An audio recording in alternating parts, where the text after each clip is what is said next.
Welcome back to Meaty Magic. My name is Harry, and today I'm joined with our good friend Jacob. Jacob, how are you doing today? Hello, I'm well. Good. How are you doing? Oh, I'm glad you asked how I'm doing. I wasn't sure, but for those that watched the most recent video on Meaty Magic, I am still cursed. That's true. And you Yes, have we have anyone encountered many can problems definitely lately. attest to that. Yes. I am cursed still, but today I'm in a really good mood. I'm really happy because we're playing limited. And I'm going to get into what all of that means. But first I want to say thank you guys to watching the channel and seeing people get excited about this. I've been scrolling the comments, and in between seeing everyone thirsting over Nick, I've been seeing people talk about, like, I love this, but I don't know what's going on, right? Or, like, I've always been wanting to get into Magic. My friends or my favorite creators play Magic, but I haven't started. Or, like, I have played a little bit or played some kitchen table Magic, and I'd like to do more. And so this video is for you, because today I thought it'd be like a two birds, one stone thing. We're going to teach you how to play Magic, but then also specifically we're going to teach you how to play pre-release, and I'll explain what that means in a little bit. But the reason Jacob's here, Jacob, I want to ask you, where do you fall in that? Those kind of little groups that I just described. It's been so long, I might as well just be a total newcomer to it. Okay, but you've played a little bit before. Yeah, in high school I played just standard. Okay. But beyond that, I'm pretty much new. Are there any cards, specific cards or specific like colors, pairings you remember playing? I had a black-green deck I liked a lot, Okay. but beyond that, I didn't have money to buy more cards, and all my buddies got way better at it than I was. So that's a really good segue. So that's part of the reason I asked Jacob to be here today. I've played a lot of Magic, not saying that I'm the best, but I've played a lot, and I know he has a baseline understanding of how the game works, and so I thought he'd be a really good proxy for the people at home to play. So, like, because you've never done this before, right? No, What we're about never. to do? I don't even know what the fuck we're doing right now. Perfect. So yeah, I'm gonna teach him how to play this. Well, hopefully we teach you guys, and if he has questions, naturally through the process of that, I'm hoping like he can just ask me. So again, feel free to just ask me whenever, because hopefully he will beat you guys to the questions. Hopefully, if he has a question, if there's a question that's coming up as you're watching it, and instead of going to the comments, hoping to respond or watching a separate video, we can just get it resolved here.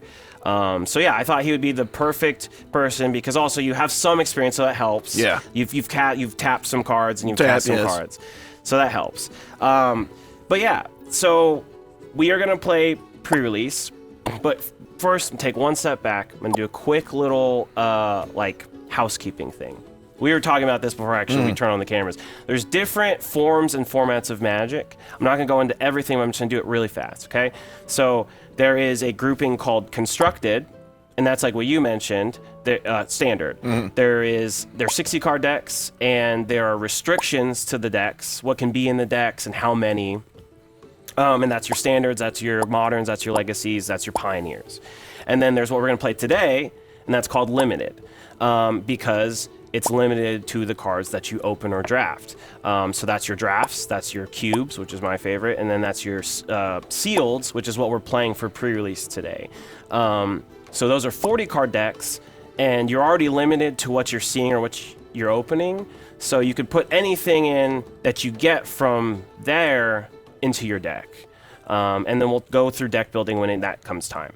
And then that third thing, and this is not me like shitting on it, it's a third separate thing, and that's Commander. So there are these three different worlds with different deck amounts and kind of rules, but then the game is still kind of the same. Like when we're playing limited today, it's gonna feel like standard in the sense like you have 20 life, I have 20 life. Right. I'm gonna try to kill you before you killed me. Right. That's basically Magic. How we get there is always different, and you can take different pathways.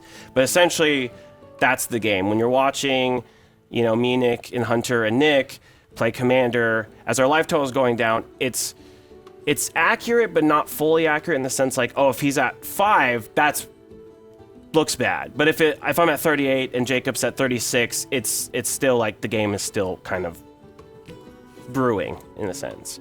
But anyway, so those are the groups. We're playing Limited today. Limited is really fun, in my opinion, because it's got a lot more replayability. You can get really good at your standard or modern deck, and that is gratifying.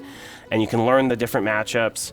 But sometimes just wonky, cool stuff happens in Limited, and also like cards feel like they matter more in a game of Limited Magic. So I'm really excited to do this with you today, especially for the first time. Yeah. So I have a question. Go ahead. So are there tournaments based off of Limited play? That's a good question. Or is it purely just you get the new set, you hang out with your buddies, and you play?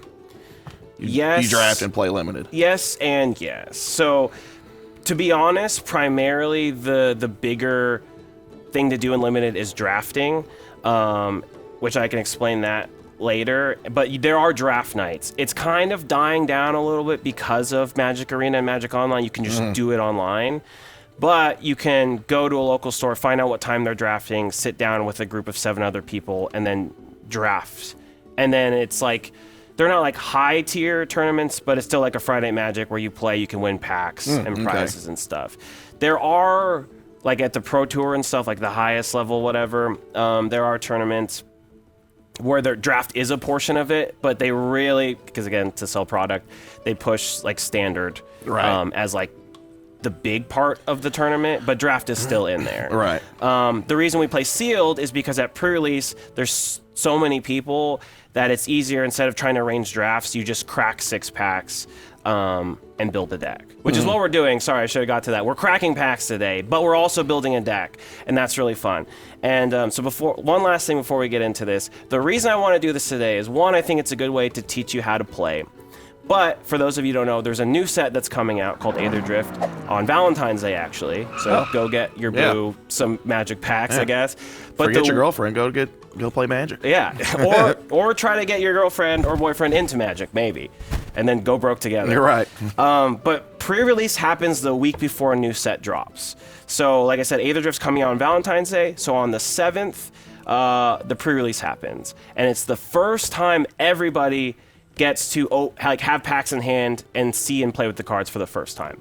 Because I think at the end of January, all of the cards will be spoiled, so we can see online what's in the whole set, but people won't be able to open packs and cast spells from that new set until pre-release. So that's really cool, and I think it's a really good reason for new players to get into the game if you're thinking about it. That's why I'm trying to teach you now, so hopefully this comes out before then. You can watch it, you can feel a little bit more confident, and go to your local game store and play pre-release. Because I haven't gone, so the last pre-release I went to was 2 sets ago, Bloomborough, and literally my first opponent was a guy, and he was like, I haven't played Magic for 10 years. Oh, lucky you. And I was like, yeah, like, your life's probably going pretty good. Hell yeah. And I was like, oh, that's cool. And he's like, yeah, but I have like 3 buddies, and they wanted to come, and they sent me a text that said, we're doing this, like, come out, it should be fun. And, you know, he was like, the cards are a lot different now. I'm like, they're a lot stronger now. But anyway, he was able to come, still understand Magic is still Magic. He still had to do a lot of reading, but he was able to play. My second round opponent was a young girl who said she only played Commander, like she was in a friend group that played Commander. This was her first time playing Limited. This was her first time at a pre-release, and she beat me.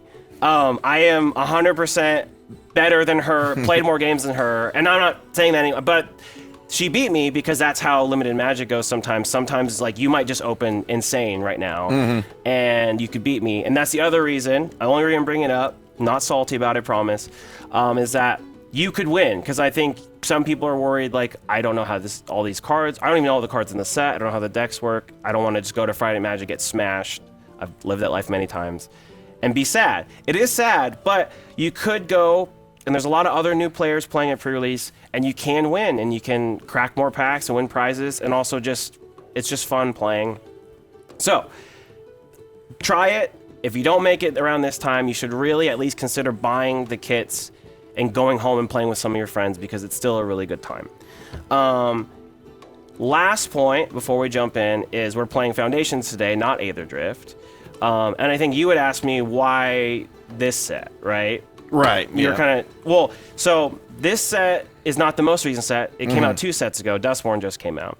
But I figured it'd be fun and smart to do Foundations as the set we do today, because Wizards purposely made it with the intention of bringing new players in, trying to make it new player friendly.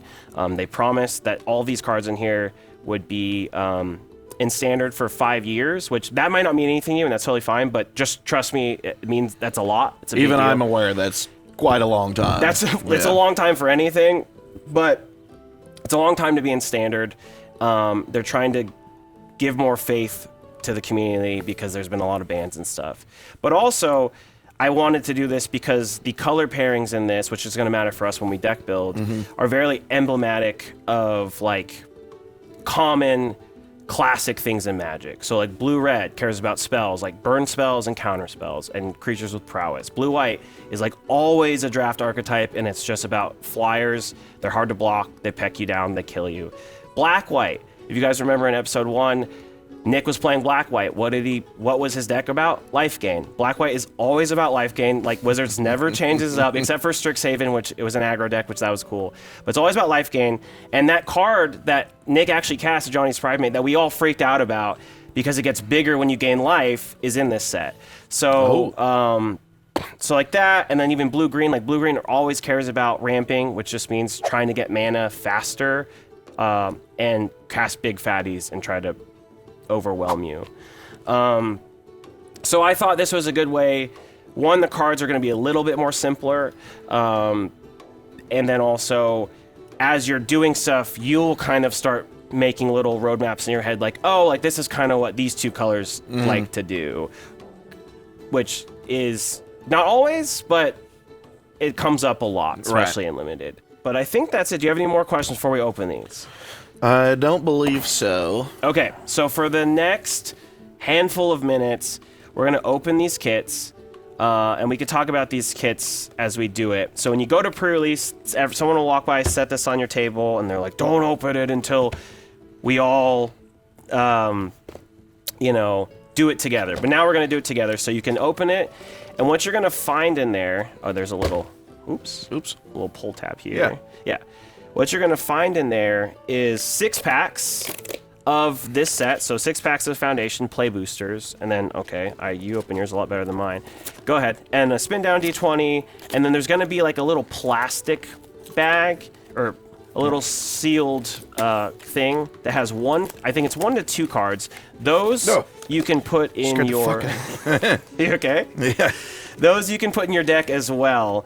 So again, I want to reiterate, whatever you open in here, this is yours. You can't trade with your teammates or friends at the table. Whatever you open in here can go into your deck starting now. This is pretty.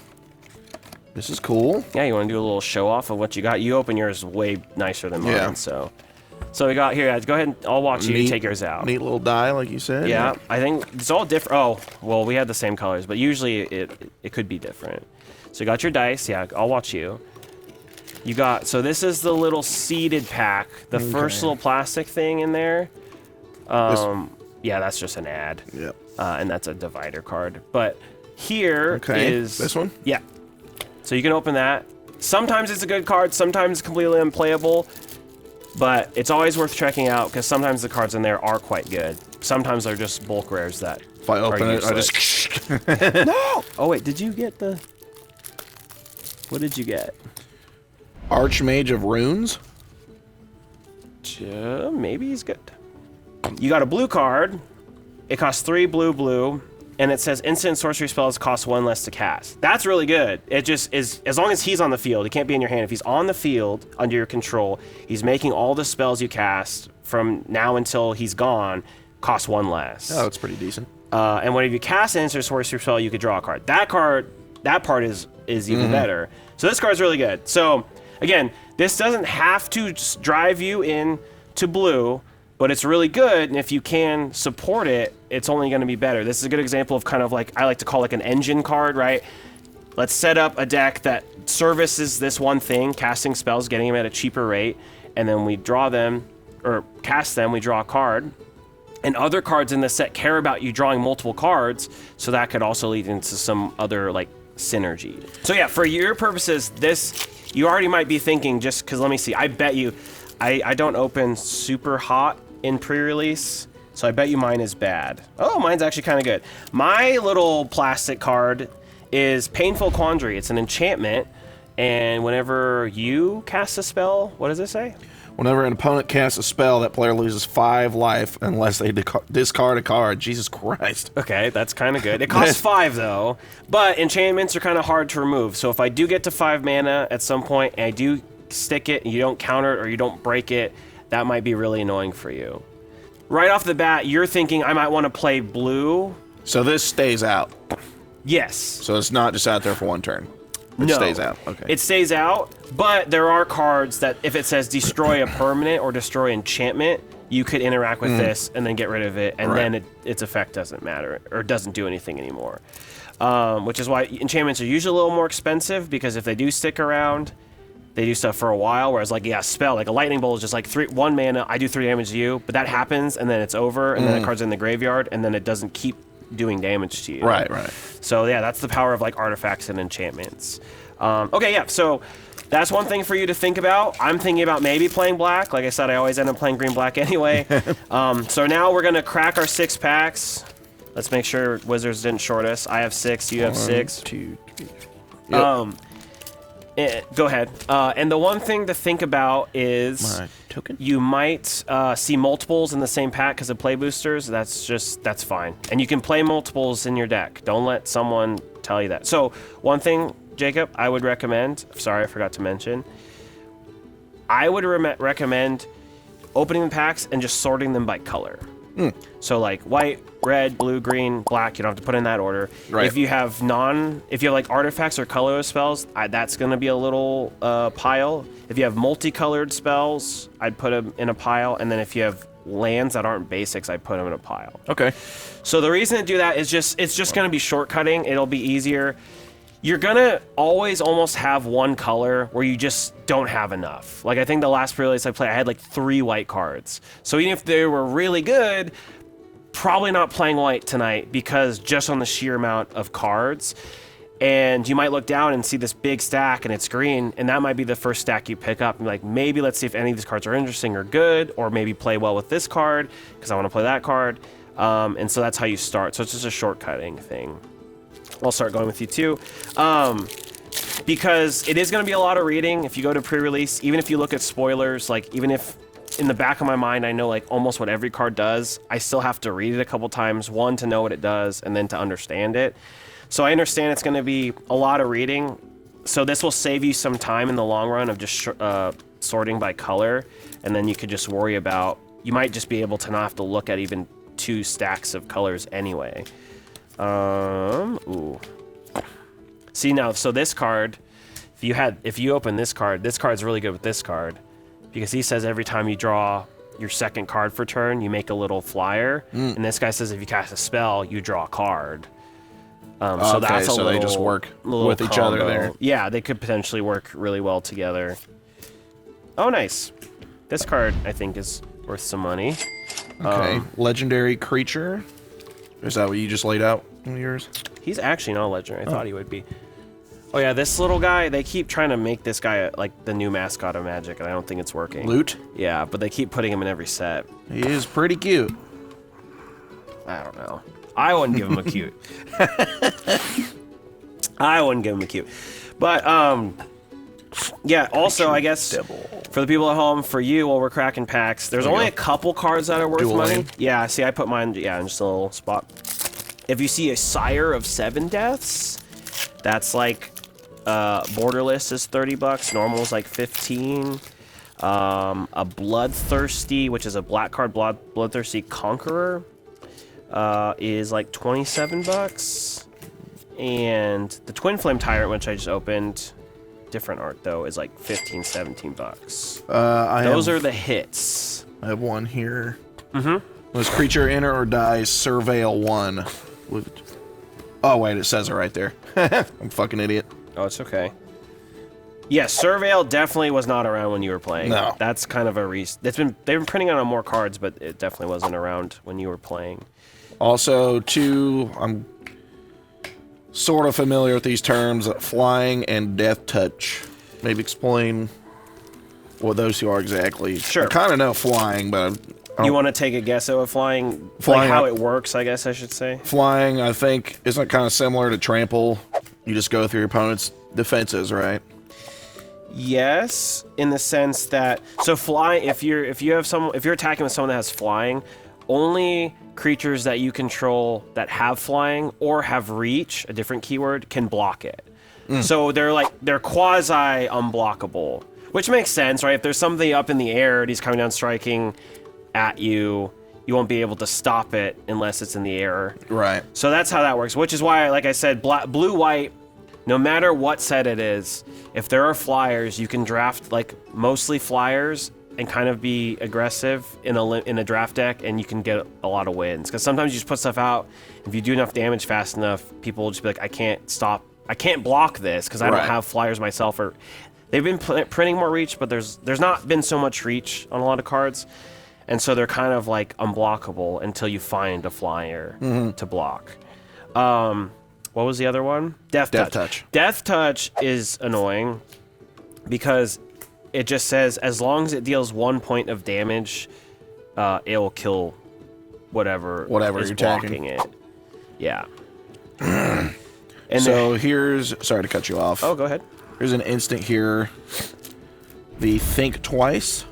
Yep, that's going to be really good with this guy. And it has Flashback. What is that? What is Flashback? Ooh, you got the cool art, too.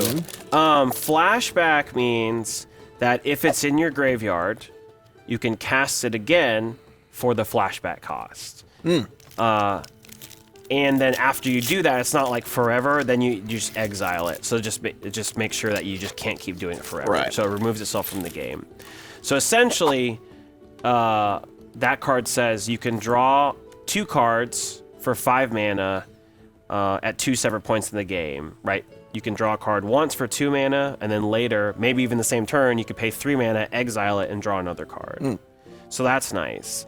There are some cards that care about being in the graveyard. That's one of them. So you could just naturally cast it, or you can flip it over by milling yourself or whatever, and then when it's in the graveyard, you can just cast it.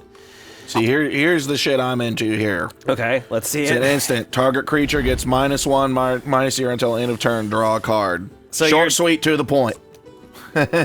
Oh, yeah, that card's good. I was going to say, so you're just a little... You're a little vindictive player. Yeah. How would you... Very little reading. Oh, yes. I see what you're saying. So that's... Honestly, that's a good point. The other reason I picked Foundations for us to play today is, like I said, it's short and sweet and to the point. Nowadays, I hate this too. Every single card is like 2 paragraphs. It's a novel. And most of it doesn't say anything. Most of it's just like, if this happens and this happens, then this happens. But like that stuff never really comes up. So it's just a lot of text. Very specific. Yeah, well, they're just trying to find ways to make new cards, so they have to make them very specific now. But something like this too. I counter the spell, and then I can draw a card and then discard a card. See, okay, easy. That makes sense. That also sounds good. It's a good card in this set.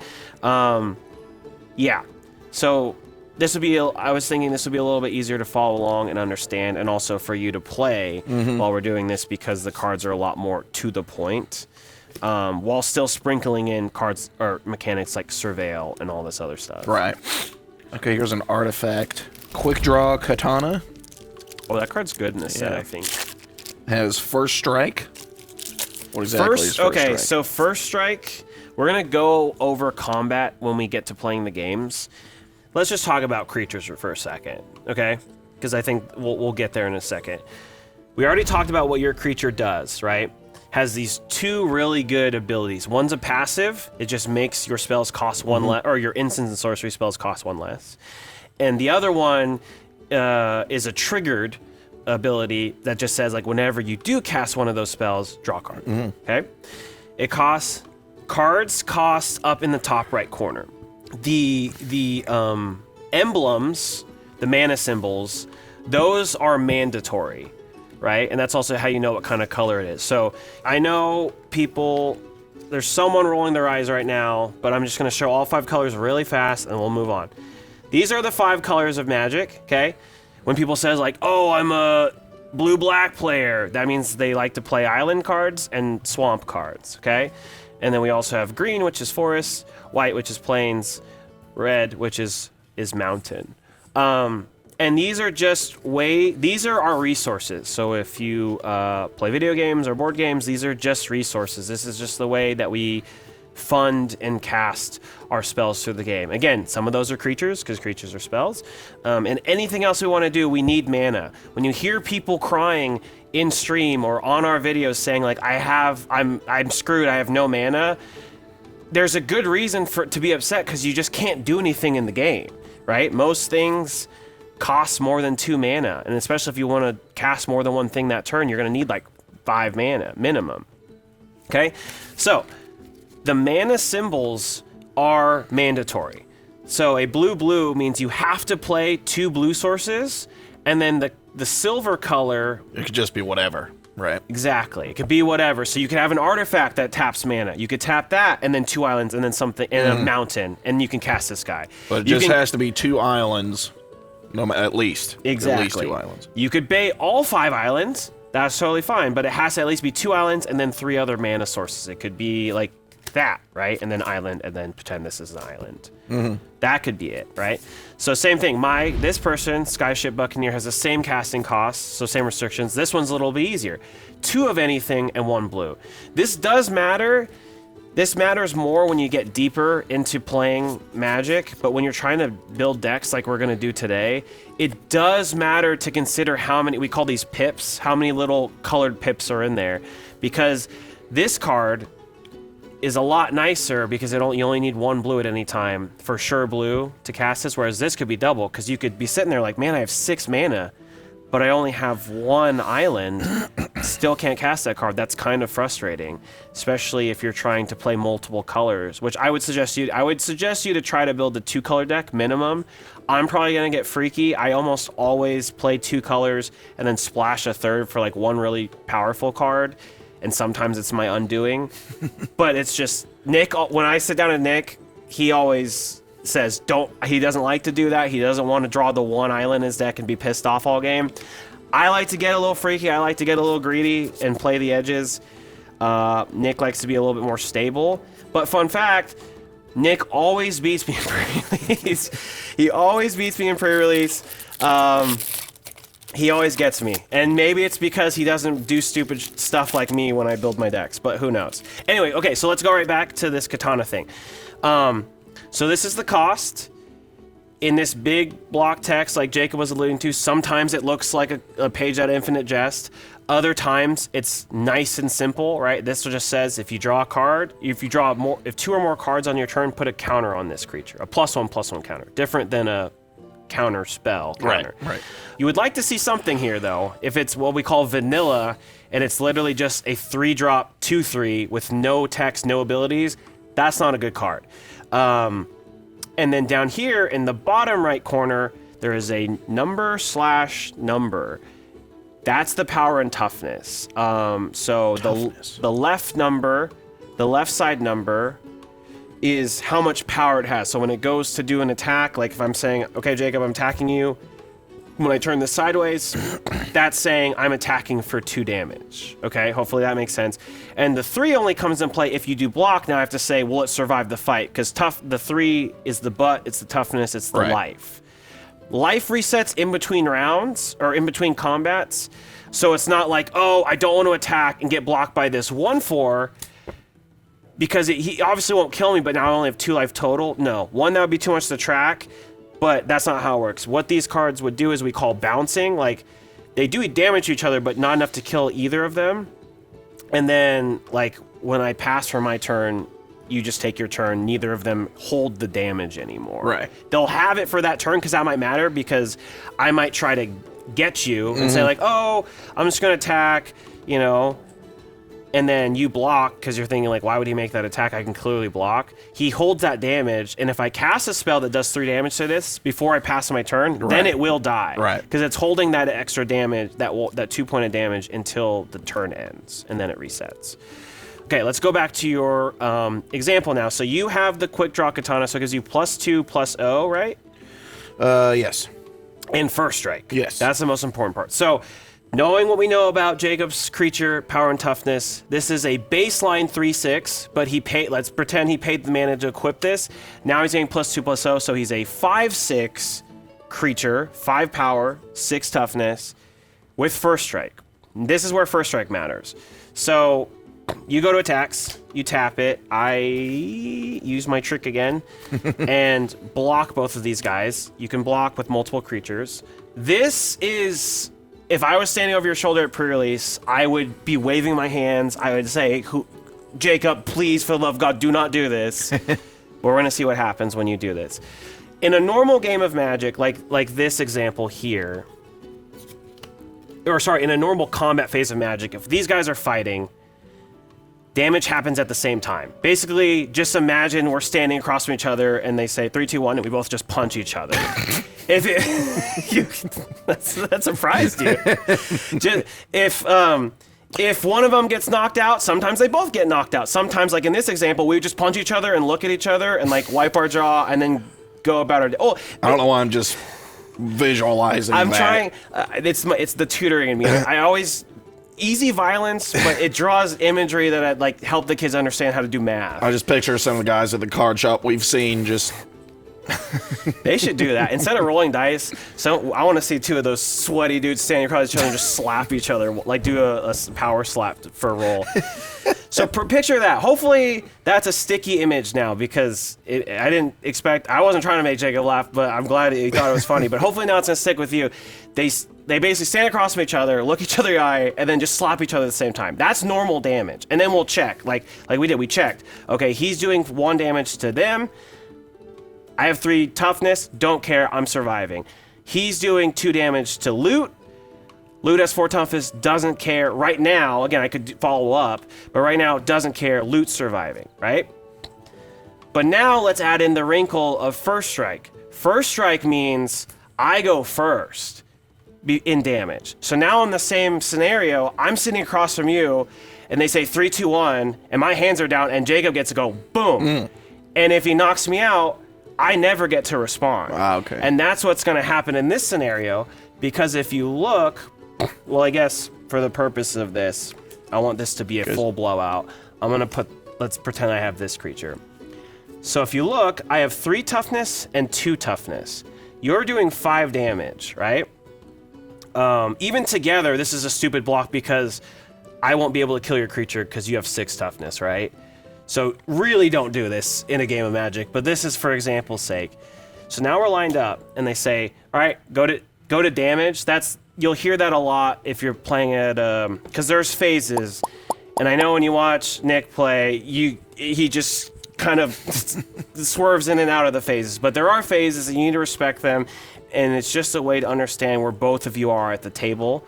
So typically, in communication's key. If you can do it, it really helps make a clear game of Magic, because no one's more mad than the judge, than you having to call Judge. Judge has to come over. You have to explain the situation while you sit there, and then, they say, like, hey, can he take this back? Because just make it clear the first time, then you don't have to worry about it. Jacob says move to attack. I say, go ahead. He says, I attack with my giant for 5 damage. And I'm like, okay, cool. I don't want to take 5 damage. So I'm going to triple block this, because this guy's so good in your deck, I want this to go away, right? I got 4, 6, 7 damage to go block to his my 5. 6. Yeah. Or the 6, yeah. And what are you going to do about it? I overlook, because I'm a simpleton new player, that he has first strike. So when he goes first strike, he gets to set the order of the people he wants to do damage to. So let's just say he does, this first, this second, this third. And they say, okay, 3, 2, 1, go. You do 3 damage here. You do 3 damage here. This is the only thing left standing. You've already attacked, and now this little Ruby girl gets to attack. She does 1 damage to you. Not enough to kill you. Right. Also, these 2 are dead. And those are gone.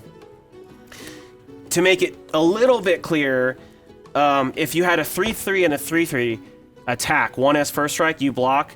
Whoever has first strike wins.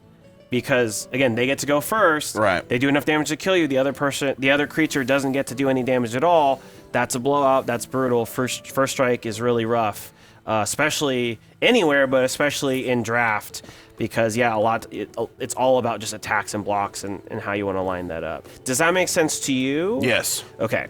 Hopefully it makes sense to some of you at home.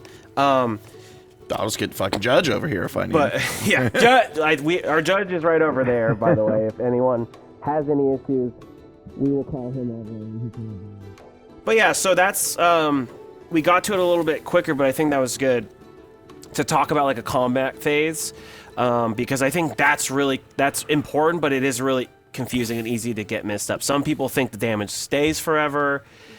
No, that would be annoying to track, and that's just not how it works. You know, some people think it's like Yu-Gi-Oh! Where you can just do damage straight to the face. Mm-hmm. No, which I guess that's a good segue. For combat, you're always just addressing the damage. Like if I swing with 5 creatures, I'm always targeting Jacob as the opponent. The only time I have a decision is if he has a Planeswalker in play, and then you could split it. Like, I want these 3 guys to attack Jacob, I want these 2 guys to attack the Planeswalker. And then it's up to him to set the blocks, because that doesn't mean that it's happening. If you have blockers, you can set blocks, and then you see damage. But even if my guy blocks and doesn't die, you don't, as long as you block, you don't take damage. The only way you take damage is if there's trample involved with a block. Right? If I attack you and you say no blocks, okay, well, you take whatever damage is. Yeah. But if I attack you and you block, even if they both don't die, you're not taking any damage. It's only if it comes through with trample or if it comes through unblocked. Right. Okay. Okay, so we will start to look to build. So I'm going to say one more thing, and then I'll give you time to just look at stuff, Jacob. Once you do pick some cards, like let's just say I'm going to go with all my red-white. I'm like, this is my deck. Now I just need to cut down to 23 cards. What I like to do is then lay them out. Creatures on top, everything non-creature on the bottom, by like converted mana cost. So then you can kind of just see like... So like low to high? Yeah, basically. So literally like 1 drop, 2 drop, 3 drop. Sometimes you won't have a 4 or 5 or whatever. 5 drop. Except this is enchantment, so that'd be down here. This is a 4 drop. Ooh. Uh-oh. Heroic Reinforcements took a jump. And then keep going from here, because that's going to help you make cuts as well. I'm just laying stuff out to finish it. Like that, right? This isn't obviously a full deck, but I could look at this and be like... Okay, I have way too many 1-drops. I need to go through these. Even if they're all individually good, I need to cut some because my deck probably can't have that many 1-drops. A lot of times, you want to have some 2-drops. You can't have none, but you can't have, like, 10. Right. Because you gotta win the game late if the game goes late with some more powerful, expensive stuff or whatever. So go ahead and take some time and try to figure out what you want to... build. I'm gonna start laying this out and see if I actually do want to play red-white or not.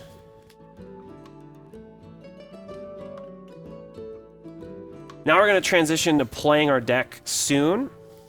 And you need to start thinking about, and it sounds really simple, but I didn't even start. Sometimes I realize I wasn't thinking about this when I'm building decks. I've drafted a lot, and you have to ask yourself, like, what does my deck do?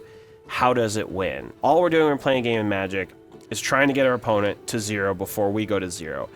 And we're making these business decisions of sending little armies, little waves of creatures out to deal damage, sometimes throwing someone under the bus to soak up damage so we don't take damage. And then we're also trying to create these little synergistic engines where we can, especially in Commander, where we're like, yeah, this card reads good, or like it seems like it could be decent by itself, but what happens is like, oh, when I do that and I have that out, and then it makes this little extra value chain, right? And I think we've talked about some steps, but we'll talk more about steps once we have like our decks built, and then hopefully you'll understand kind of like the bare bones of how to play a game of Magic and feel a little bit more confident doing it.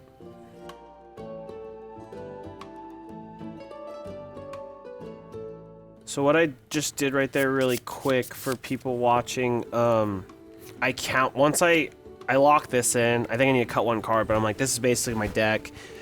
I counted the individual pips of the colors to help me kind of inform what I want to do for my land base. Like again, playing 17 total lands, I'm playing one non-basic in Windscarred Crag and another in Evolving Wild, so that gets me down to 15. I counted this, I think it was like 15-13 split, 15 red mountain symbols, 13 white plain symbols. Even though I have 2 early 1-drop white cards, I gave the lean to the red because I want to cast these 2 Twin Flame Tyrants on time. Well, actually, all 3 of my 5-drops are red and double pip red. So I ended up going 9 mountains, 6 plains. Other people have like a more fine-tuned way to do that, but that's kind of, I just kind of do it quickly in my head on feel, and in between the games you might feel like, oh, maybe I should go down a mountain and switch over to plains, and you can do that. So if you go to pre-release, you're sitting down, you're usually going to be at a table with like 4 people at a table or whatever. You're sitting in your building, you know, you're talking. Definitely feel free, especially if you go with your friends, to like ask what they think, like we're doing right now. Like I know Jacob's doing it because he, you know, doesn't know what some of the cards do or what could be good.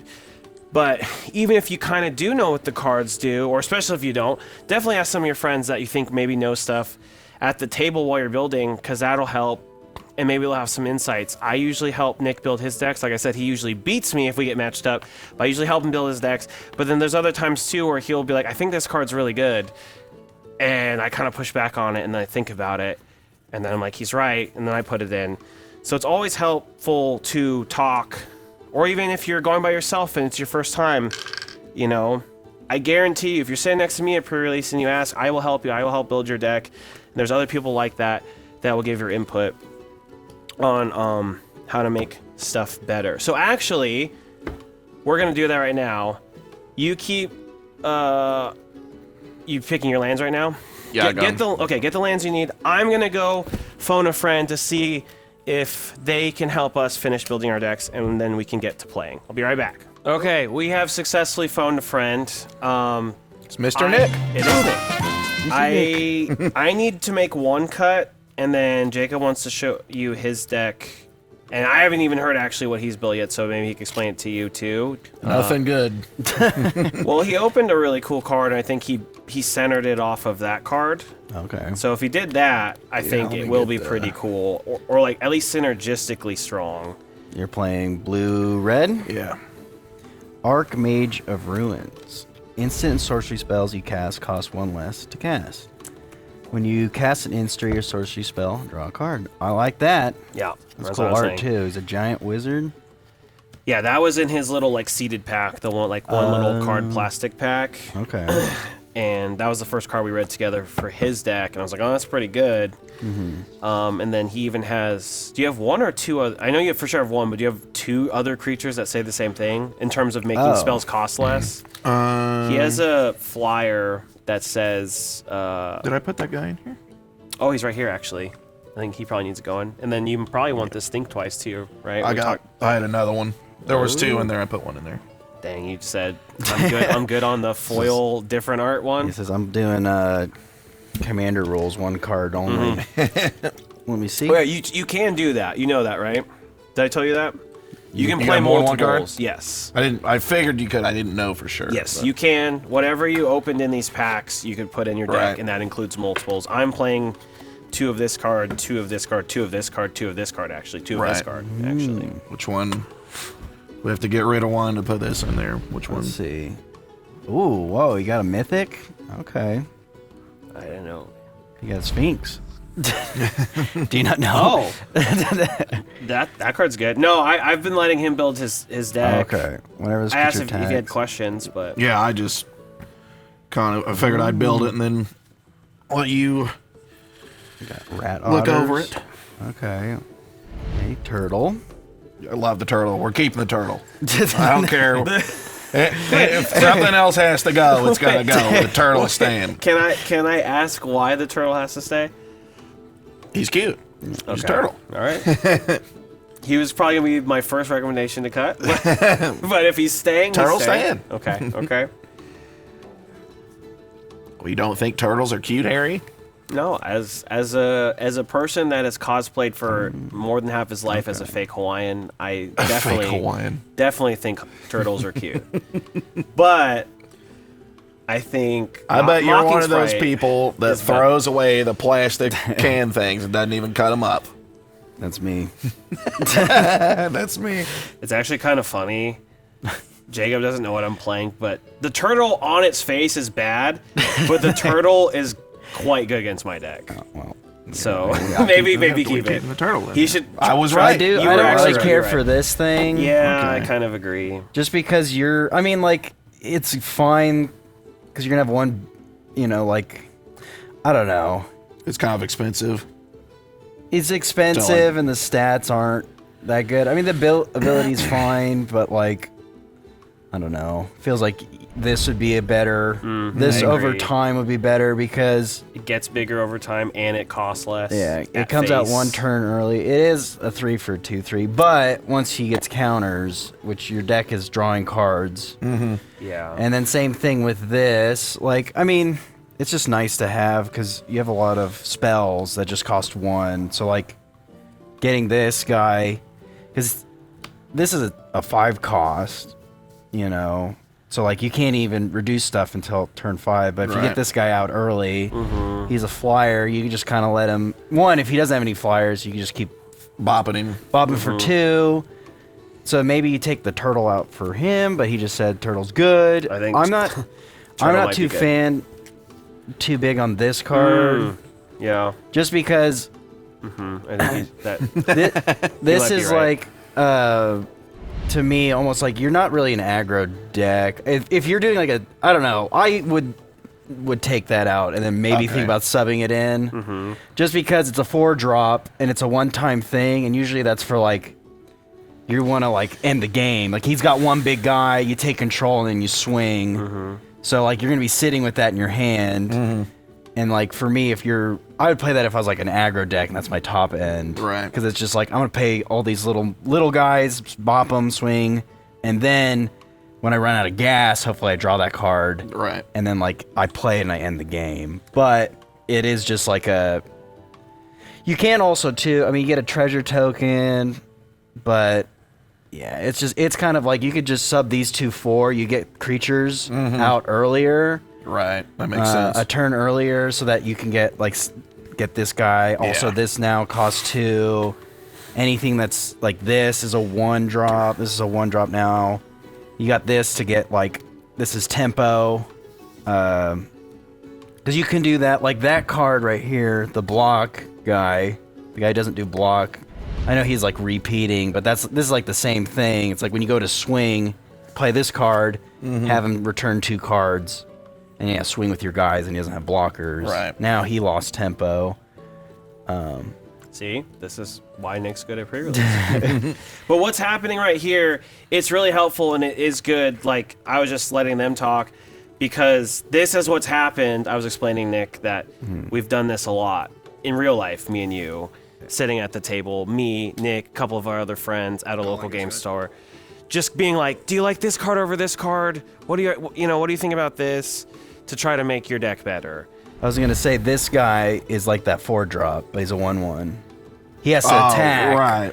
But like that's kind of the whole point, though. It's like you can swing with him, pay an extra just 1 instead of 3, right?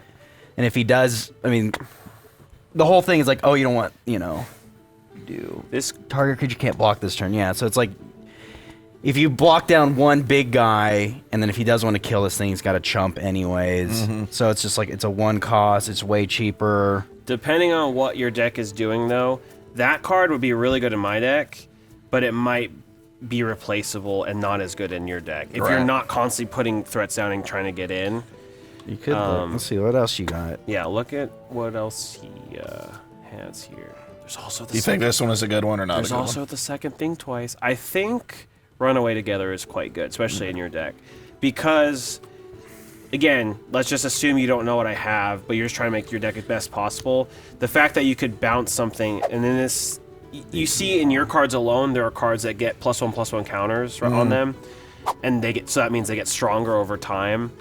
If you bounce it though, it gets sent away. It loses all of its counters. Even if I replay it, it becomes in as a new version of that creature without the counters. So the bounce alone is really helpful in that you could reset the counters. It also kills tokens. Actually, yeah, pro tip, if you have a bounce spell, you target a token, it doesn't go back to their hand, it won't exist as a token, it just dies. So if I make, I can't do this in my deck, but if I make an 8/8 Kraken token, you can cast Runaway together, bounce it. It basically effectively kills it. Right. Yeah. So that's the other upside about that bounce spell. I think it's gonna be good in your deck. Also, I make tokens, so it's gonna be good. Yeah. If you don't like this guy, you could put the guy I said, the other. Where'd he go? Where'd your other cards go that you took out? Oh yeah. Yeah, he did the 2 swaps you recommended. I like that guy. I didn't know if you didn't like that guy. I like that Harry just said. Yeah. Well, I'm saying, I haven't. You're looking at his whole deck. I don't know what else he's trying to do. It could be good. It's for sure really good in my deck because I'm playing red-white aggressive. Should we try and work this one in there? That's what I'm thinking. You want drawing cards. Also, you just put in that card that cares about drawing 2 cards. So the blue card, I mean. You just put this in, so anyways you can get more draws in your deck would be good because these talk to each other. They get better with each other in the deck. So, well, I think the turtle's fine because you kind of want to set up shop. Yeah, you need something like putting in the 3 drops. That's kind of what I was thinking. Something that's a roadblock a bit. Kind of tanky, lets me set up for a bit. Let's see, what do you got? Because here's the thing, you got a lot of spells. You got to make sure this is actually really good. That card's really good. And this is good that you put him in too, because even though it says creatures gain haste until end of turn, so I mean you can't play a super big guy, but he's also just a bear with a good ability. Bear means 2/2. Because Grizzly Bears was printed and it was just a 2/2 vanilla. So it's just a little shorthand.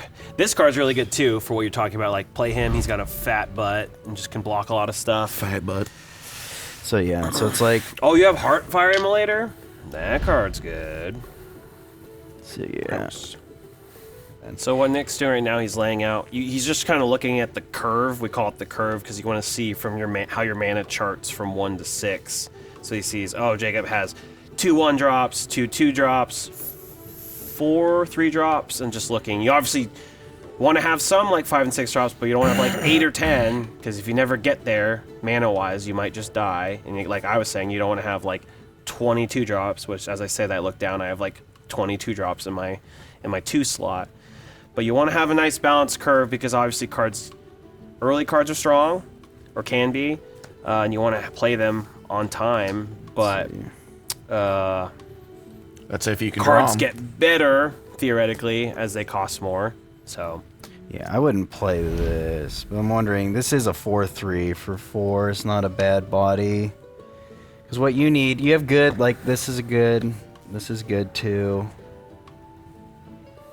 This can just keep drawing you cards and like get your deck, but that's like where we need to get to. So it's like like this guy is really good. Discard 1, draw 2, because you want to get to that guy as quickly as possible. Because once you get to him, then you just play a bunch of instances to draw off of him, and they cost 1 less. And then this is obviously really good too. You want to get to that. Yeah, it's just like basically you need to survive. So yeah, I mean this guy and an aggro deck, he'd be really good. But you could play him, and then if you want to be aggressive, you can just kind of have him on the board, and you can chump or do 1 damage every now and then. But yeah, I would keep the turtle. Turtle's fine. If you want to keep the creatures but swap a spell, I feel like Sure Strike for Thrill of Possibility makes sense. Because that's really only... You could cast it defensively to try to win a block war, but if you're not using it offensively a lot of time, it feels kind of bad. And sometimes I've just played games where it's just stuck in your hand, you have no creatures or no creatures worth casting it on, where I feel like this is always going to be good. Right. And with one of this or this out, it's just a 1 red. It's basically like a Faithless Looting. Well, you have to discard a card. Or discard a card, draw 2 cards for 1 red. Might be better. The one thing, I kind of hesitate on the Kraken a little bit because it was just really expensive. It's really good as a late game, though, because whenever... I mean, like, this is the thing. He's a 6-drop, and when... At past 6, lands suck. But if you do get lands, whenever it enters, you can tap down an opponent's creatures and that have stun. So now lands actually do something post 6. It's also a big body, but because the thing is with this, your deck is very much like it's got prowess because you're playing abilities, but you don't have enough small creatures. So it's kind of like you want to kind of get to the end game and like just put down like this guy. He's really good. So it's like drawing into your bigger cards and playing them. And then, yeah, this guy as just an end game, just keep tapping and stunning players with your shitty lands late game. Right. Also, you're drawing more cards theoretically than normal in your deck, so you'll probably have more extra lands to play towards that, or help you hit the 6th land for that. You were right, though. Initially, I was going to say maybe, depending on, like, the timing and, like, gameplay of your deck, you could cut the 6-drop and just stay more focused on, like, the mid-game having mana, spending that mana on, like, 1 to 2 spells. But I do think Nick's right. I was curious to see, but looking at your deck, that's your only like high drop. I don't have a 6-drop, but I'm telling you right now, like you can see my curve's low. I'm trying to kill you really fast, so it's fine not to 6-drop. Also, I have 2 5-drops that might win me the game. So the 1 6-drop is fine. If you had like 3 6-drops, then I'd probably let some go, Jacob. It's heavy. You gotta play spells and stuff. But I think Nick's right. I think it's worth keeping in your deck. Well, good luck, Jacob. I'll now disappear in the ether. Thank you for helping us, Nick. Thanks, Nick. I guess I'll You're welcome. I'll cut my card by myself. But everyone else, for the rest of you, you're going to be doing a little bit of shuffling from place to place, and getting paired up with new people, and we'll kind of go through the motions of what you're supposed to do. So, I promised myself I'd be prepared with. Oh, we do have dice. For the people that said we couldn't find any D6. we found them. So, what we usually do is we do high roll, D6. highest roll wins, or gets to choose if they want to go first or go second. Typically, you want to go first. If you're playing a slow controlling deck, you could pick second, or if you know, like after game 1, if you know in game 2 we're both slow decks, you might want to take the draw just to have the card advantage. The only reason is the person that goes second draws a card first. But obviously you're not playing first. You're not playing mana first. You're not theoretically playing a creature first. So that's the one difference for people that are crossing over from Commander. You don't draw on your first turn if you're going first. So like we'll see when we roll. But if you win the dice roll, you go first. You go to 7, play your hand, and then when it's my first turn, I draw, and then every subsequent time when it's your next turn, you draw. Yeah, but if you play first, you don't draw. Don't draw. That's only a Commander thing, and I think that's just because you're playing with multiple people, so it takes longer for turns to come around. So they just let you take your first draw. So let's do that right now. So I'm gonna roll. Do you want to do a low roll? No, we do. Cringe people do low rolls, but despite what you may think. Okay. I wasn't implying. I was just giving you the option. I rolled an 11. Yeah, so you got that one. Okay, so I win the dice roll, and then I get to choose, but I will choose to go first, because like I said, I'm playing pretty fast. So now, we've sat down, we've done our dice roll, we've said, hi, hello, how are you? We're trying to be nice people. We draw to 7. I've told them I'm going first. And then now we look at our hands, and we're going to see if we want to keep it. There's been a little bit of talk in the first 2 episodes about mulliganing, but I'll remind you, it's changed a little bit. If you don't like your hand, you can say, I'm going to mulligan. You throw it back, which I'm actually... This isn't for the camera. I actually need to mulligan. I'm going to mulligan, but that was timely. And then you shuffle again, and then you draw back to 7. and then if I chose to keep right now, I just got to take 1 card and put it on the bottom. And you keep doing that. So theoretically, you could mulligan 3 more times and, you know, go down to 4 cards.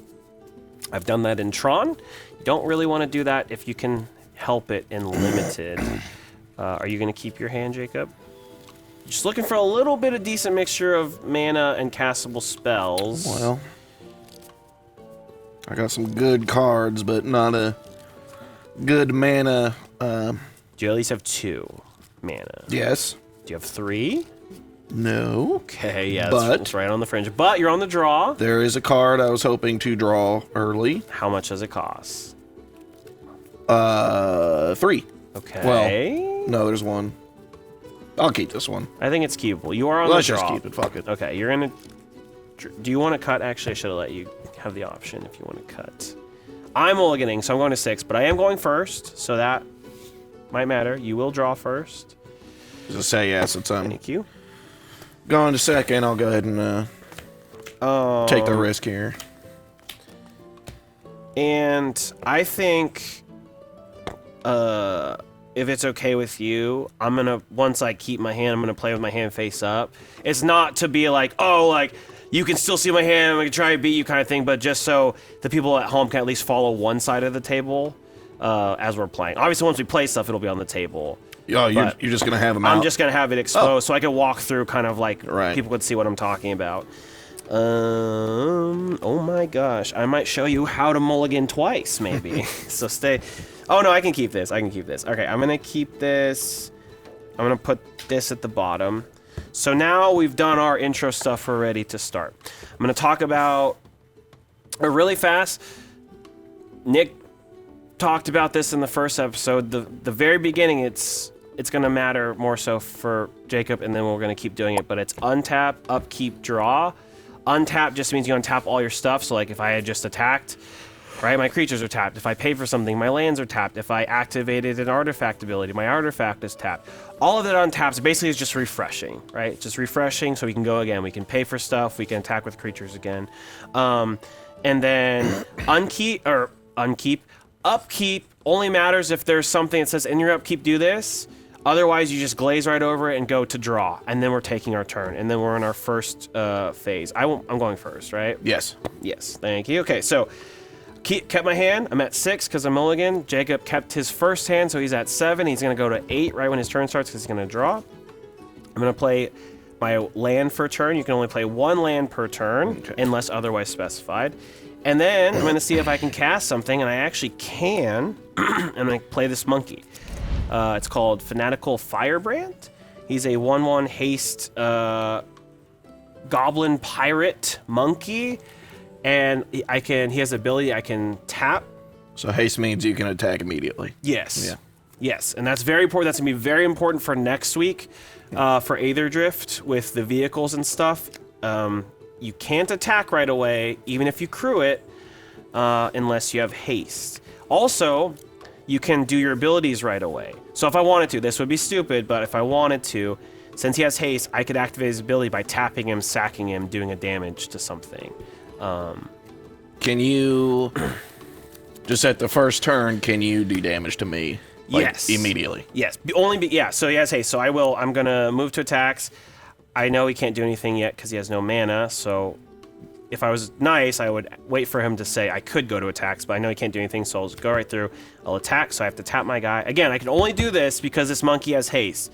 If Jacob plays a creature right now that doesn't have haste, he couldn't attack back. If I even take my second turn and play other creature that doesn't have haste, can't attack right now. But I will. Boom, he can't block, so he takes 1. That's it, I'm fucking done. Yeah, got first blood, baby. This is bullshit. And I pass. So you drop. You have no upkeep things to... Was it not a land? Well, you still have time. It was the same land. Oh, okay. Well, at least it was a land. But I see now you need another color of land. Yes. Okay. But, Oh, I guess I'm gonna...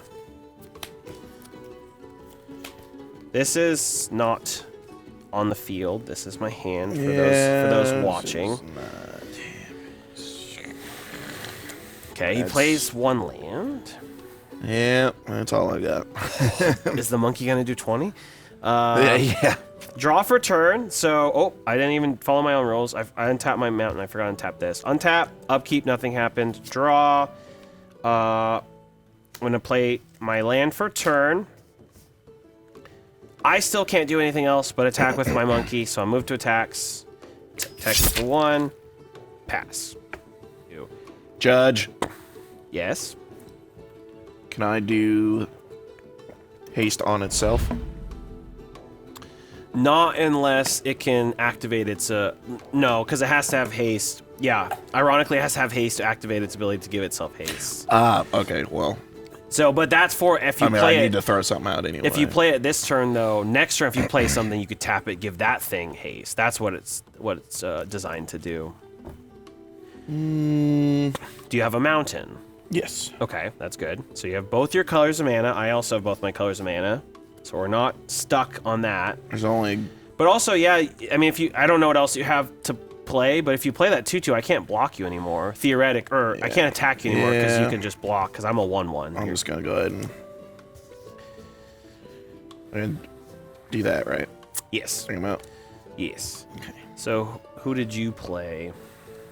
I played the Dwarf Berserker guy.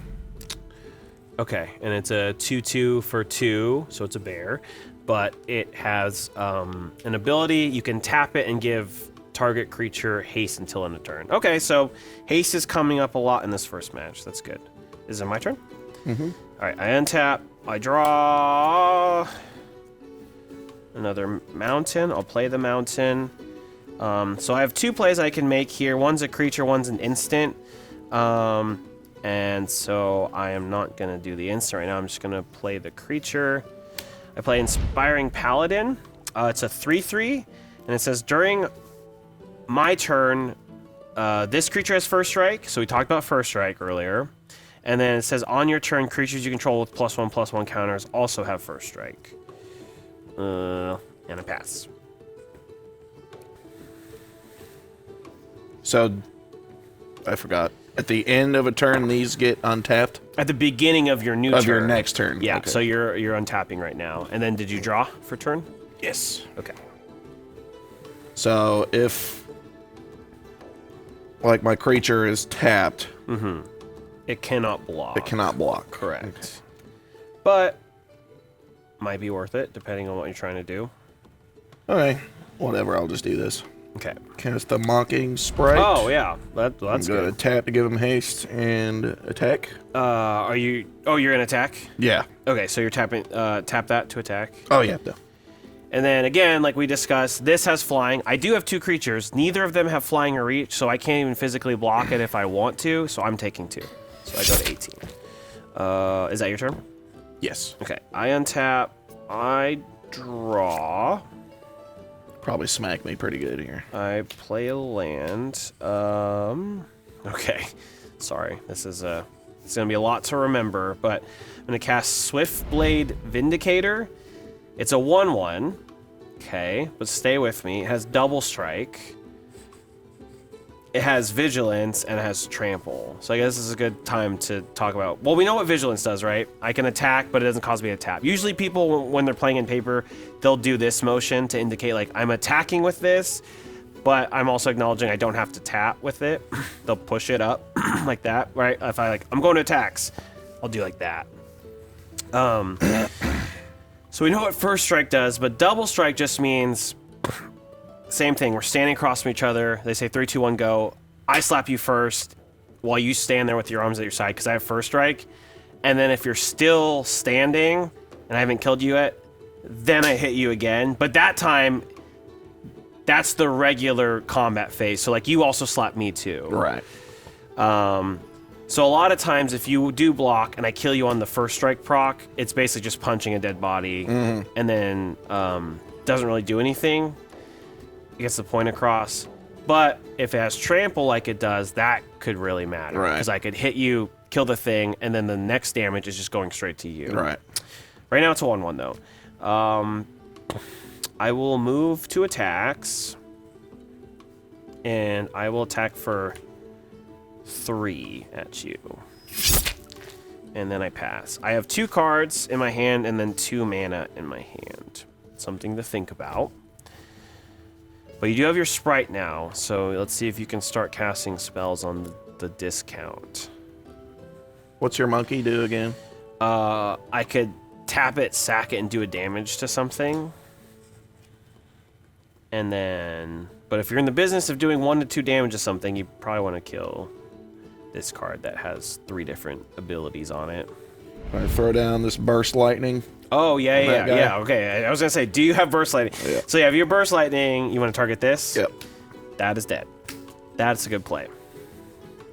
Now, again, or like we talked about, I know you know this, I'm explaining. This costs 1 red. Even though he has Mocking Sprite out, it can't make it cheaper because he's Mocking Sprite's only making the colorless mana cheaper. So Jacob still had to tap the 1 red to cast it. But if he has Think Twice, could cast Think Twice for 1 blue, which would be pretty sick, actually. I'm going to throw Runaway together. Oh, okay, we're running away Get together. those 2 guys out of here. Back to your hand. Does it say it has to be 1 of your creatures, or can it be 2 of... Choose... Oh. Well, it says different players. 2 target creatures controlled by different players return those creatures to their owner's hands. Yeah. So what... Save that, but save the mana for it, and we're going to do it a little bit later for more value. Okay. Okay. Is there something else you want to do, though, before then? Just move to attack, I guess. Sure. Go for it. Move with that guy, and... So if you... This is a 1/1. So if you blocked him... My guy would die, your guy wouldn't. Okay. Because even to do my ability, I have to sack this. Right. If it was just tap, do a damage, then yeah, I could block before damage, tap, do a damage, then we'd trade. But yeah, as it stands right now, I mean, again, 2 cards in my hand, 2 mana. I could have something, but as it stands right now on the field, on paper, I can't do anything to stop your 2/2 if you wanted to attack with it. Yeah, let's go. Okay. Yeah, no blocks. I'll take 4. So go to 4 or 14. And then is it my turn? Yep. And then this, just for the people watching home, this is in your graveyard, right? Yes. Yes. So yeah, typically you can put it above your thing or behind. I have mine behind, but it's all fine as long as it's just not. I kind of see why you shooed me away from that. Untap. Yeah. You see it? Yeah. Untap, draw. Ooh, that card's good. Okay, I'm gonna tap 3. Actually, it might get better. I'm gonna pretend I don't know Runaway Together is coming. I'm gonna cast Arabo, the first Fang. It is a 2/2 legendary cat. It gives other cats +1/+1. So other. I'm just gonna do a quick aside. You got to learn how to read the cards, and it takes a while. And there are little words to look for. So when it says other, I know it sounds obvious, but there's gonna be times where you're like, or like, Judge, does this? Other means not it, right? So this itself is a cat. It does not give itself +1/+1 passively. It stays at 2/2. If I had 2 Arabos out, they would both give each other +1/+1, and they'd both be 3/3s, not 4/4s. Whenever Arabo or another non-token cat you control enters the battlefield, create a 1/1 white cat creature token. Okay, so we had this ETB effect that I was talking about earlier. So it comes to the battlefield, it makes a cat. Yes, I have one. Okay, and this cat is a 2/2. It's a 1/1 base, but because this is out, as long as this is out, it's buffing it, and this is a 2/2. Okay? So, yeah, well, so what I was going to do, so can I move to attacks? Yes. Okay, move to attacks here. So now you have 2 options. Before I drew this, I was going to tell you you should cast Runaway Together targeting this on attacks, and then one of your creatures, and then you could play, like this one probably because it costs less. Right. And then that way, that effectively blanked what I was doing. You're not taking the damage. It's going back to my hand. Also, the way this turn worked out, I already spent mana, so I can't even cast it again on my turn if I want to. Right. And then also you're not taking damage. But the other thing to consider is, like we talked about earlier, if you have a bounce, it just kills tokens. So you could bounce this and just kill it. So that's the 2 decisions you have, but I think this might be better just because it's more damage, and then it's not going to be on the field this turn. Or if you have another spell, I don't know if you do. Nothing that's gonna, take a card out or anything. Yeah. Okay, so you're casting Runaway together. I think that's the first start, and then it's just what do you want to target? One of mine, one of yours. Oh, different. It can't be the same, so it'd have to be one of yours and one of mine. If we were playing Commander and we had... right. You could target me and Hunter's creatures, but you do have to target yourself. But that's why I said wait on your turn. Right. Because then it's less damaging to just bounce it. If you bounce it now, then I'm like, oh, you don't have another blocker or whatever. Right. Also, you got to attack. Right. So... I guess I'll take that guy out. Okay, so this goes back to my hand. And then you're going to pick this one, I'm assuming? Yeah. Okay, and that goes back to your hand. This is still in an attack phase. This is maybe also where people are getting lost. Like, because again, you're using the power of the instant. You could do it on my turn. It's my turn. We're in attacks, and he's casting an instant. That's the power of an instant. And it worked really well right here because... it let him get in for 2 before he bounced it. If he sequenced it the other way, he would have just bounced it, got no value, and then got to basically save 3 health. The other thing I was going to say is you could also assign it as a block and then bounce it, but you attacked, and that's fine. Okay, so that was I did my first main phase, cast this, we went to attacks, combat's now over. Now in my second main phase, if I had mana and a card I could cast, or I wanted to, I could. I currently don't. So now I go to my end step, and then I pass. And now it's Jacob's turn again. Is that guy not attack? Oh, no. Oh, sorry. Yeah, you're right. Thank you. I was on a tangent. This guy did attack you successfully, so you take 1. And it is your turn. Good guy, Jacob. There. Yes. Always staying honest. Gotta follow the rules. That's right. Okay, hit a second mount. Oh, you got 5 mana. Now it's getting scary for me. Your better stuff is now available to you if you draw it. If I draw it. If you draw it. So while Jacob's thinking, again, life totals aren't everything. We're both at 14, but it's important like what people are doing, what they're building, what's the board state like. I have this guy who's kind of useful but kind of weak. Good, really good early. Good that I hit it first per play. This card's really good. This is an engine right here if I make more cats, and I have a cat token. So my board's decent, but he's got a lot of mana. I know he has strong spells in his deck. He's got this creature that also makes his spells cost less, and now we're going to see kind of who starts taking advantage of the game. Oh, wait a minute. I'm going to cast Throw Possibility. Additional cost. Yep. Discard a card. Yes. You are This is a big one, but I honestly don't know if I'm going to be able to play it or not. Discarding the Kraken? Oh, you're discarding Embercleave. So, okay. Draw 2 cards. Draw 2? Be honest, you just didn't want to read it all. That's why you discarded I did right? read it. And I did actually read it. Okay. I'm just giving you a hard time. 2 worthless cards drawn. Okay. Sometimes that happens. Yeah. Yeah, look, my hand's not Throw bad. Frenzy Goblin out. There he is. Then I'll, who is our example, yes. Our dead sacrificial goblin. Then I'll, move to attack with Okay.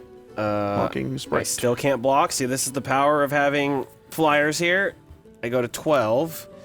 My turn? Pass and tap. I draw something kind of nice. Okay, I think you heard me say in the last video, always attack first, then cast your spells, because you never know what might happen. They might have a reactive spell, they might block weird, or block in a way that you can take advantage of.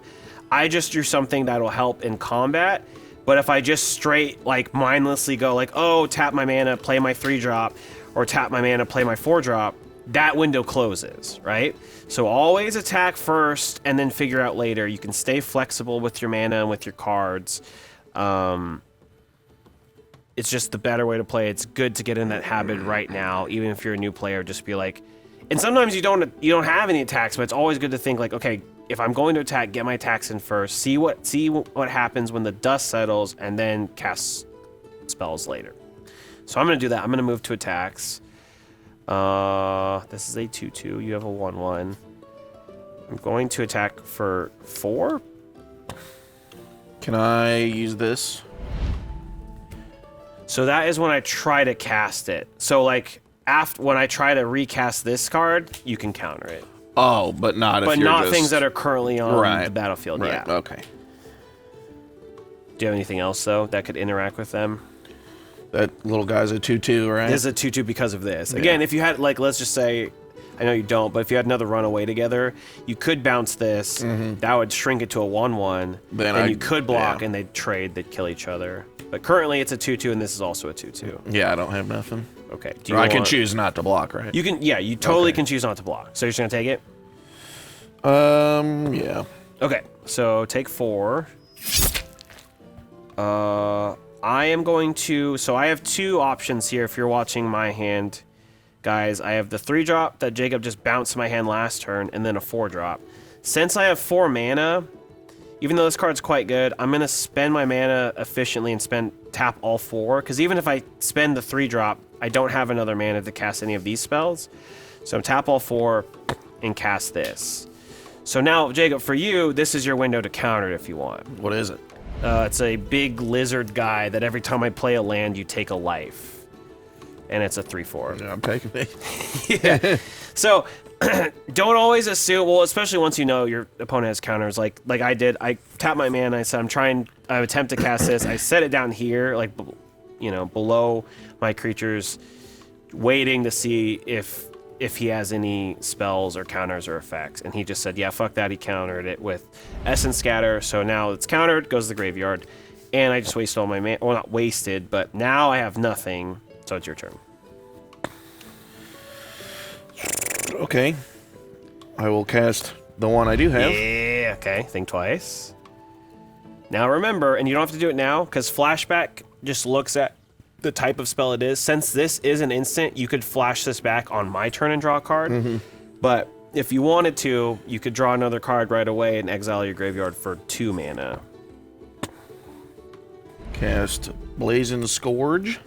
Yes, haste. That card's good. You have to pay 1 more because it's not a sorcery. Oh, that's right. Yeah. But you can, I'm just reminding you. You have the mana for it, so you can legally cast it. Yeah. Okay, it's a 3/3 haste. A lot of haste this game. So Wait, I didn't see that when you had your deck laid out. Was it there the whole time? yeah. Oh, I just overlooked it. So one thing for you, Jacob, to think about is how do I word this? I was gonna say who's the aggressor, but because right now you could attack, and maybe you should, but the one thing you should think about is like always think about the swing back. Right. Because a lot of my new friends, when I'm trying to teach them Magic, they always like, I have this guy, I can attack with him, right? I'm like, yeah, you can. And they're like, I want to attack. And then I'm like, okay, cool, I'll take the damage or I won't block or whatever. And then I'll come back and I'll swing out, and I'm like, I swing for 7. And they're like, oh, because they're not thinking about what's on my board. And then sometimes they just die out of nowhere. You're not going to die out of nowhere. But the only reason I bring it up is this is the strongest thing on the board right now. So you could attack, and I could take it, or try to throw in something bus. But also now, by this being on the field, it stops me from attacking. Right. Because I can't run a 2/2. I mean, I could, but I'm not going to be dumb. But I can't run a 2/2 into a possible 3/3 block. So it might force me to pump the brakes if you don't attack with it. Right. Whereas this, not a good blocker. I mean, we could trade, but I would still keep attacking with that. But I think you should consider if you want to go all in attack and attack with him, or hold him back to block. Yeah, I thought of that. But in my mind, it's also like, well, he has haste. He doesn't. I know it's hard to not use the thing that he has. I hear you. Yeah, I don't know. I think I might just go with the Mocking Sprite. Okay. Attack for 2. I have to take it again. Because if I'm not going to sacrifice him. Yeah. Well, that's the thing. Yeah, I was going to say, if you stopped attacking, before you play that, I was like, if you stopped attacking with this, you could threaten to, like, trade with my guy, but I'm like, does that feel good for you? I don't know, But this is nice because now it really, again, it theoretically blocks and kills one guy, but it in actuality could hold 2-3 guys back because I just don't want to swing. Because again, I don't think I made this very clear, but when I attack, I declare all my attacks at once, and then I sit back and I let Jacob decide who blocks where, or nobody. Some people could just not block at all. Right. So I have no control over how they block. Another thing too, like when I'm teaching new friends how to play, I think they just assume, okay, if I attack, then he will block with this, my guy with this creature. And I'm like, no, I totally get to decide who blocks, so then sometimes things don't work out the way you want. But, okay, so is that your turn? Yep. Cool. So I think that's going to be good, because I think it really is going to just stop me from attacking. Okay. Yeah, I'm going to not attack. I'm going to play 3 mana in my second main phase. Play this guy again that you know about. He's a 3/3, and on my turn, I have first strike. So now we can try to, get past you. Right. I pass. Wait, how much mana did you have in my turn? Did you have 1 or 2 open? I had 1 left. Okay. Because I was going to say you could have cast Think Twice, but yeah, you didn't have the mana. Yeah, no, I looked at that. Gotcha. Cool. Dragon Trainer. Oh. The 4/4 red dragon token with flying. Yeah. Now I wish I had a bounce spell. I don't think I have the token, so we can use a Meat Buddy. Yeah. Should have brought those out. Here's a stack of them. What feels the most dragon-like? I'm gonna say Jimmy Beast. Okay, that's... Do I put a die on him? You can. To help both of us, yeah, put a 4. Yeah, thank you. And then he has flying, which I don't think I actually have that. That'd been nice. And then, are you doing anything else? So now... If I attack with this guy, you could... I could block. It doesn't have first strike, though. So basically, they would both knock each other out. If I blocked, even blocked like that. Yeah. So it's a 3/3 and 2 2/2s, right? Correct. And a 1/1. And 1/1. I'm just gonna attack with... Just kind of keep pecking you. Okay, you know what? I am annoyed at that. So I'm going to tap this before damage, sack it to do 1 damage to this to kill it. Before damage. You killed me. He was there for so long, You've killed me. And this is just a 1/1, right? Yeah. Okay. Well, I did kind of feel like it was going to be who was the first cast Dragon Trainer, because I have one in my deck too, and you won that race. So now it's not looking great for me. So again, to my point, we're both at 10, right? So if you're watching at home, you don't know a lot, or you're watching us play, you're like, oh, who's winning? It must be like exactly even because they're both at 10 life. Well, my board was looking pretty good until he played that. Now I'm at 10. He has a 4/4 flyer. I just sacrificed my own guy to kill his 2/1 flyer because I can't stop flyers. So the 4/4 flyer is definitely gonna hurt me.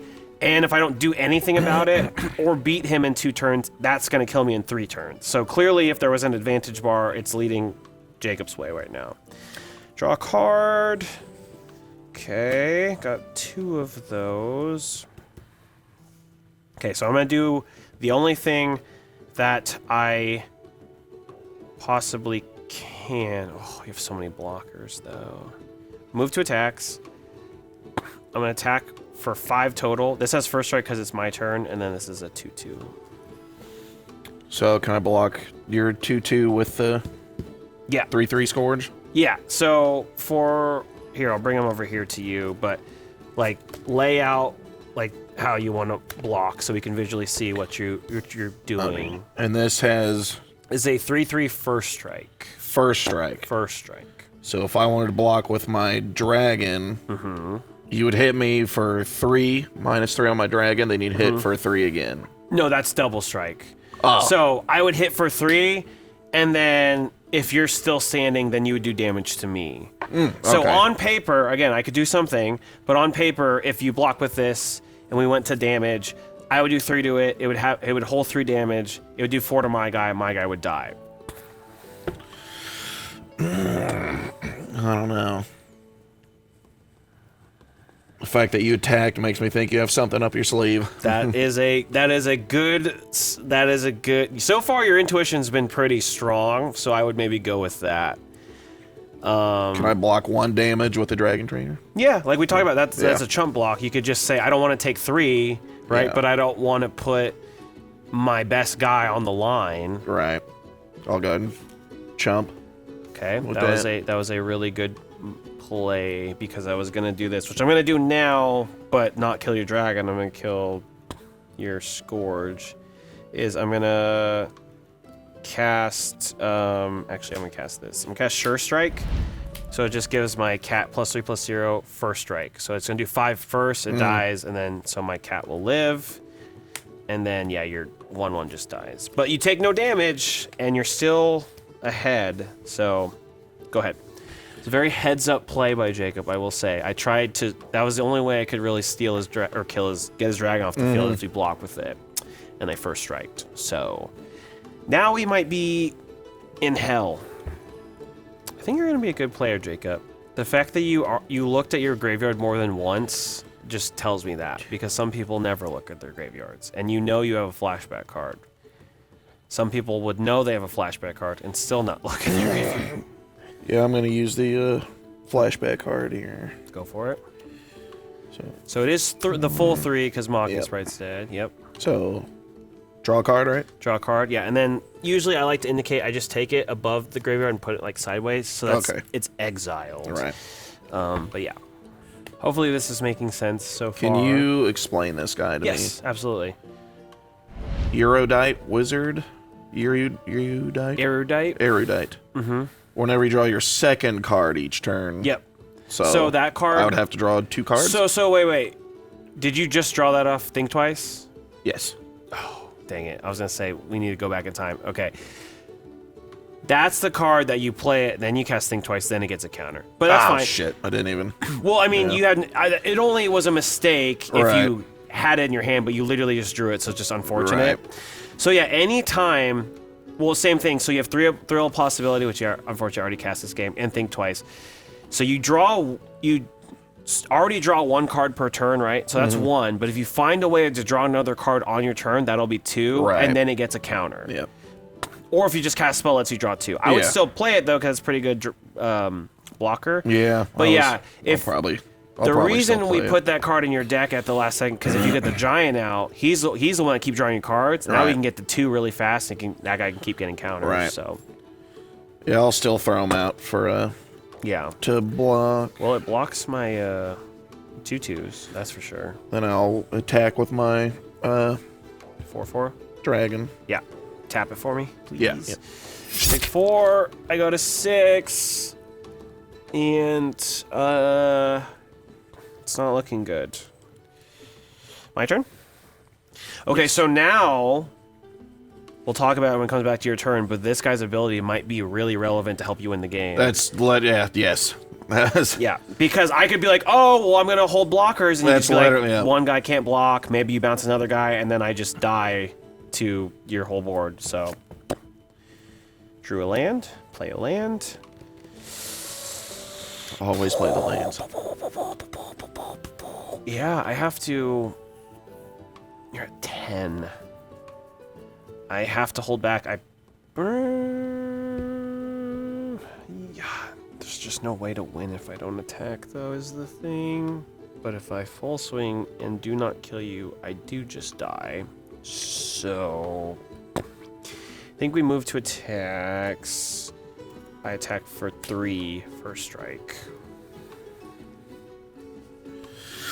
Okay, I guess I'll block with him.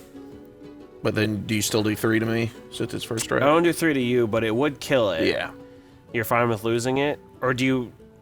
Because this might be one of those times where maybe you just make a business decision, eat the 3. Because like I'm saying, like we were just talking about, you might have this setup where you could just win on the spot next turn. I'm going to take it. Okay. I was thinking of that anyway. Yeah. All right. Yeah. No other effects. I pass to you. Now it's getting to red zone time. Because what do you need? You just need to attack with it, and you have to pay a red, right? And then you get to choose which creature can't block. It's because it would matter if I got to choose, but you get to choose.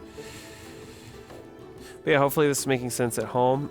If there's any other questions that are lingering, definitely put them down. If there's a specific interaction or like thing you want to see, we could work on that in terms of learning. If your opponent ever asks you how much life you're at, bad sign. Lie. He's probably dead. No, I'm saying if you ask me how much I have, and I'm like, why do you want to know? You can kill me right now? I'm just gonna bring my berserker out. Bring him back out. Yeah. And so you're moving to attacks. yes. Okay, go for it. Tap him. So you attack all at the same time.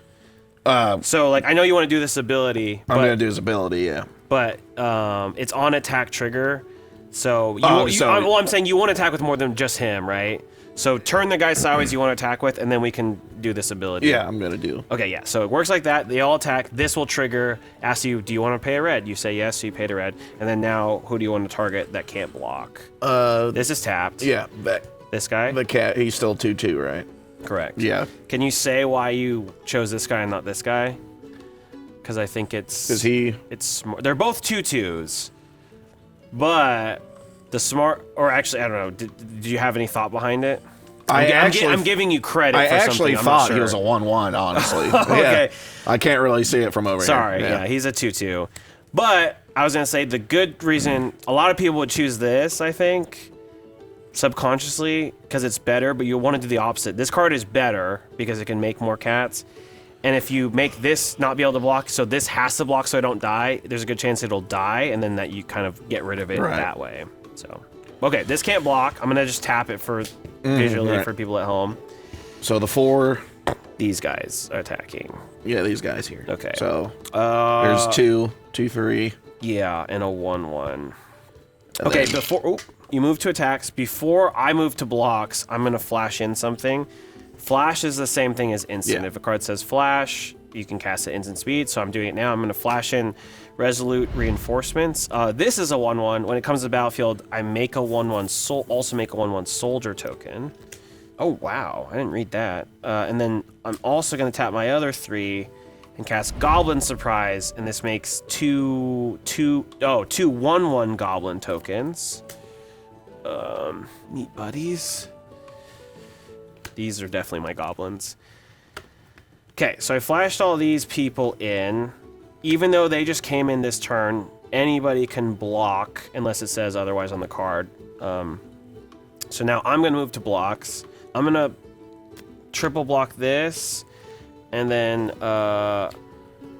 block this. Do you have any effects or responses to that? No. Okay, so this dies, this will live. Yep. You can kill 2 of these you can choose, and then your guy will die.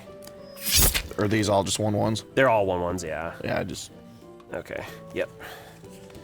Goddamn good thing I laid him out. It might not matter, though, because... Okay, do you have anything else? No. Okay, yeah. You might be able to win. Well, I'm looking, but if the 2/2 wasn't there, I definitely would win.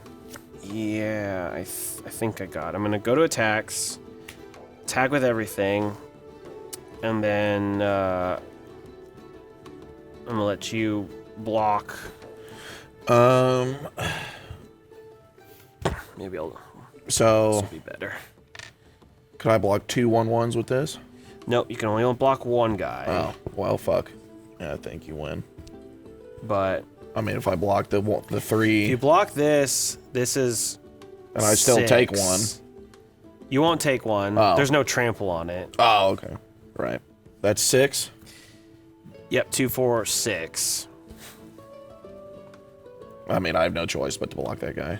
That is the correct.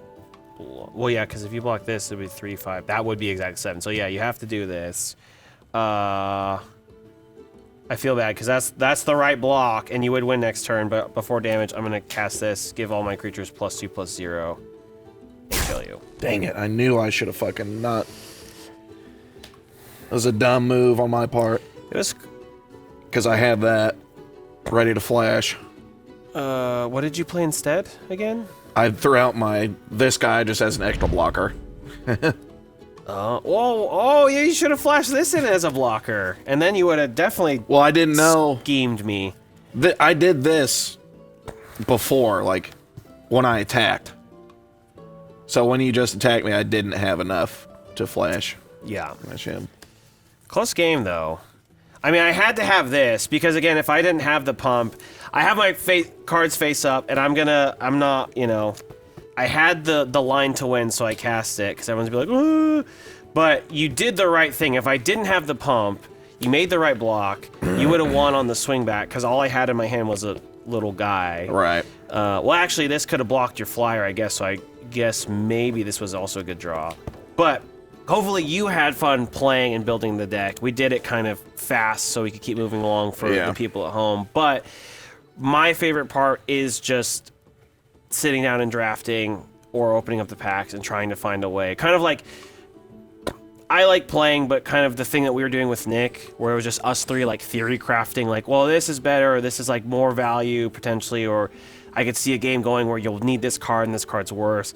That's my favorite part of the whole thing, which is why I like playing limited a lot, which is why I like drafting cube, because you can get a lot of cards. Like, you could see this card in a pack and be like, oh, are there a lot of cats? And then get a lot of these cats and be like, oh my gosh, I'm doing like this thing that's really fun and like goes towards a specific like idea. I'm not here, like, we do it a lot, but not to put down Commander, but I really like the heads-up one-on-one aspect of Magic. I really do. Yeah. It gets clutter with more people, and then it's more about, like, me convincing you not to attack me for some reason, or to attack Hunter because of a different reason. I've still never played Commander, but this is how I learned, is just standard play like this. Yeah, so, and we will... To me, this will always be the best way to play, the funnest way. I It's agree. fun to just kind of... With any card game, you see things kind of come to fruition. You can kind of see the roadmap ahead. Because that's what limited is to me. I'm like, I keep calling them engines and whatever, but I like to do these little things or live these little dreams. Right. Right? And you're like, oh, if I do this, that's so cool. Or it'll just feel so good when I play the Scholar or the Erudite Wizard and then casting twice, draw the card, get the counter, sometimes maybe draw or get the counter or cast the spell for one less because you have Mocking Sprite out, and you're just like, oh, like, this is great. I'm doing everything I thought I was gonna do. This is really fun. Like, my deck is humming. It feels really good.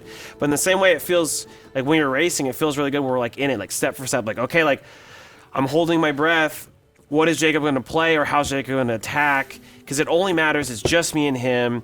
And like I said, like we saw really fast, like we whittled each other down. We were like 12, 14 each, and then it got really locked in. And then it was like, I'm at 10, then I'm like at 4, or I'm at 6, I'm at 4, and then then I was at You were 1? You were at 2. I was at 2. See, you can get to 2. I did not die. I won. Yep. See, as long as you don't get to 0, you can win. So I hope like there's just more to teach you guys, and we really didn't teach you. We more kind of like reheated your brain because you've played some games before. Yeah. But doing the drafting thing, that was different. That was new, or building a deck yourself is building different. A deck from packs, because maybe you've built standard decks, but building decks from packs. When I first played, it was like winter or spring of, it was probably like spring of 2012. Me and Hunter and a couple of our other buddies got just these like booster packs, like a starter deck, I guess. Mine was black green. I can't remember the set exactly what it was. You might remember and have it put on the screen, but maybe. If I saw it, I might remember it. But that was the last time I really played, and that was a lot of fun until Hunter and everyone else got really good. So. That's a good segue to the last point is Magic is really fun. Find ways to play for cheaper. And we're going to teach you that on this channel. I promise you that. If you get anything else, we're not going to just... It's going to be Commander and other things, but we are going to show you formats that are cheaper and ways to play for cheaper and still have a ton of fun. Because I like that too. Like, I'm building expensive modern decks at times. I'm spending money on cubes, but the cubes pay you back because once you build it, you can have it forever.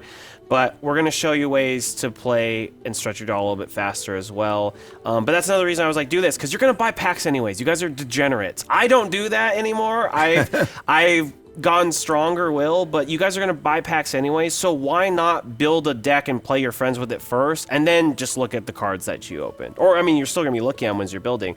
But do this. I think the kits are like 25, 30, 35 max. If you go somewhere and they're charging more than 35 and it's not a specialty set, like they're reaming you. But you can go, you can open packs, you can have a night playing with your friends and other people, learning the game. I promise you there are going to be some people that, yeah, maybe are kind of dicks, whatever, it's the Magic community, but there are going to be people that will help you, that will, you know, give you suggestions, will be helping you along, like Jacob said a couple times, like, can I take this back, or what would you do here?